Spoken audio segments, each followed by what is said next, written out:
mean, there's some things that are so outrageous that a civil response is not the right one. I mean, can you be civil when there is a unconstitutional war, or torture, or gross violation of someone's freedom, or violence, or, any of the number of the things the baby boomers keep heaping on us younger generations? I mean, are there some outrages so great, that the civil response is not the appropriate response? I think it again comes down to how you define the civil response. I would say certainly a strong response, a passionate response is completely warranted in many, many cases. Even protest, even loud voices is warranted. Where I would put the boundary for where civility becomes relevant to me, and I'll use the word incivility rather than civility. When does it become dangerous? When it becomes incivility is when it does two things. I think where the two biggest risks are. One is it obscures what the real issues are.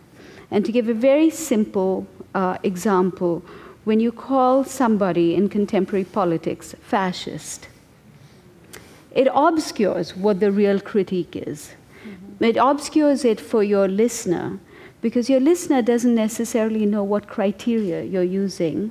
Your listener may pick or choose out of criteria the listener would use, may not be the same criteria you would use, or your listener may even just dismiss you as someone who clearly doesn't know what he or she, or what you're talking about, because you're calling someone who's clearly not a fascist.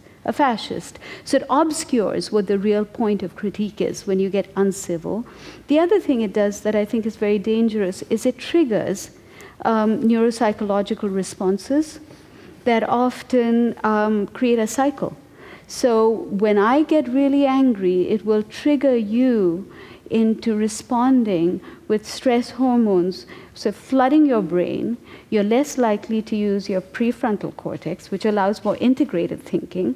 So you respond in a way that then triggers the same response back in me, and this goes back and forth. You also have mirror neurons, and I'm not an expert in neuroscience, but in my work we've encountered this. Mm-hmm. But it really is something that neurologically itself creates responses and counter-responses that do not make for the most complex thinking or for the most wise decision-making, the kinds of conversations that would be learning conversations.